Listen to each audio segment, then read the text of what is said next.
जैसे वृक्ष के पत्ते टूट जाते हैं बसंत ऋतु में और तुरंत ही कोपल फूट आती हैं और एक 15-20 दिन में वो पत्ते बनकर ऐसे लहलाना शुरू कर देते हैं। अब कहते हैं पतझड़ आवत देख के बन रोआ मन माही, ये ऊंची टेढ़ी पात थे अब पीले हो जाए। पुण्यात्माओं जैसे हमारे जैसे बूढ़े हो गए, अब ये टोकन हो गया, संकेत हो गया, सिग्नल हो गया कि तैयारी कर ले आगे की, कभी भी टिकट कट जाएगी।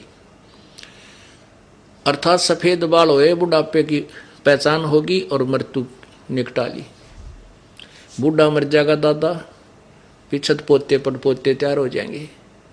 10, 20, 50 वर्ष, 100 वर्ष, 60 वर्ष वो नाच कूद लेंगे, फिर मृत्यु को प्राप्त हो जाएंगे।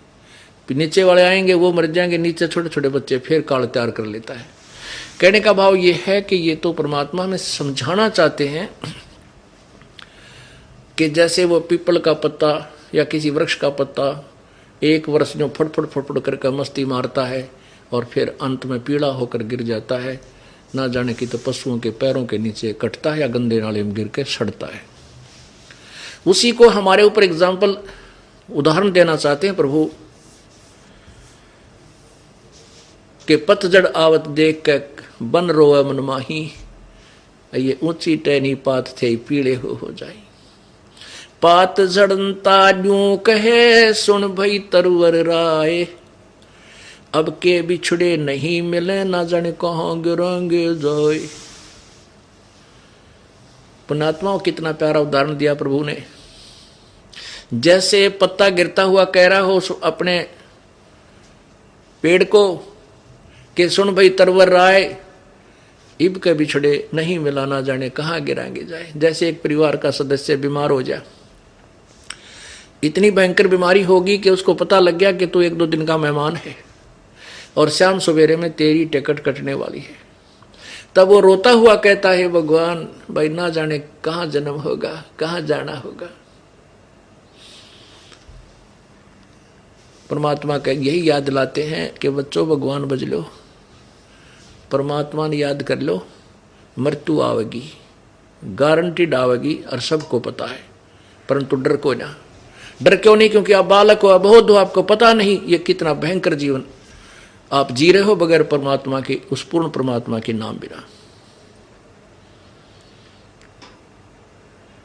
परमात्मा कहते हैं परमेश्वर बंदी छोड़ कि हिड़की दे दे रोएगी सुरता जब तू चल लेगी अकेली। अब तो फूला नहीं समाता, ये तेरा बेटा या तेरी बेटी, तेरा बेटा फलाना अफसर बन गया, तेरा बेटा कोठी बना ली।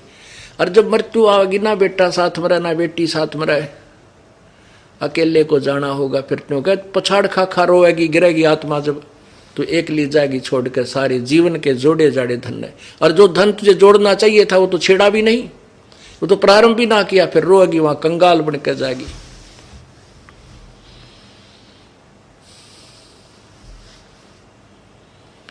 क्या कहते हैं प्रभु? पात झड़ता न्यू कहे सुन भई तरवर राय, इब के बिछड़े नहीं मिले ना जाने कहाँ गिराएंगे जाए। अब सांत्वना देता है। जैसे कोई व्यक्ति मर रहा हो तो वहां बैठे समझदार व्यक्ति कहा करते भाई एक दिन सब ने मरना है, या तो सारे मरेंगे, कोई 2 दिन पहले कोई 2 दिन पीछे मर जाएगा। यानी उसको केवल उसको संतुष्टि देने के लिए। ऐसे ही उदाहरण दे रहे हैं परमात्मा कि वो पेड़ कह रहा उस पत्ते से, तरवर कहता पात से सुनो पात एक बात, यहाँ की यह रीति है एक आवे एक जात।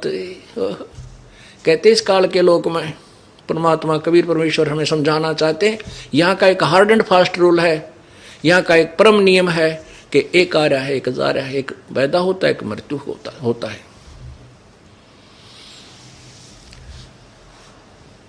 अब यहाँ ब्रह्मा विष्णु महेश तक की मृत्यु होती है, यहाँ के भगवान क्षर पुरुष ब्रह्म ज्योति निरंजन की मृत्यु होती है। गीता जी का ज्ञान इस ब्रह्म ने अर्थात काल भगवान ने श्री कृष्ण जी के अंदर प्रेतवत प्रवेश करके बोला। श्री कृष्ण जी ने वो ज्ञान नहीं बोला, श्री कृष्ण जी काल नहीं थे। श्री कृष्ण जी ने गीता ज्ञान से पहले कभी अपने आप को काल नहीं कहा। और उसके बाद कभी अपने जीवन में उसने अपने आप को काल नहीं कहा। गीता जी अध्याय नंबर 11 के श्लोक नंबर 32 में गीता ज्ञानदाता कहता है कि अर्जुन मैं काल हूं, अब प्रवृत्त हुआ हूं, अब आया हूं मैं। कृष्ण जी तो पहले अनुसार थे उसके श्री अर्जुन के, क्योंकि तो उनके रिश्तेदार थे। यदि श्री कृष्ण गीता बोल रहे होते ये नहीं कहते मैं अब आया हूं और मैं काल हूं, और वो खुद कहता मैं काल हूं, सबको खाने के लिए आया हूं। पुण्यात्मा, हमने जो ज्ञान ग्रहण किया है श्री ब्रह्मा, श्री विष्णु, श्री शिव जी का, और जिन्होंने हमें ये ज्ञान बताया था उन्होंने यही कहा था कि विष्णु पुराण में ऐसा लिखा है, शिव पुराण से मैं ये ज्ञान बता रहा हूँ संस्कृत बोल करके। वो क्योंकि पहले संस्कृत बोलते थे और फिर उसका अनुवाद अपनी मर्जी से कुछ भी कर दो, क्योंकि हमें संस्कृत का ज्ञान था नहीं। तो हमने ये पक्का मान लिया था कि ब्रह्मा विष्णु में इसकी मृत्यु होती है कोई ना, और यही समर्थ शक्ति है। नहीं, अभी उन्हीं पुराणों में हमें पढ़ा देखा कि वो तो अपने आप कहते हैं हमारा तो जन्म और मृत्यु होता है, हम अविनाशी नहीं है।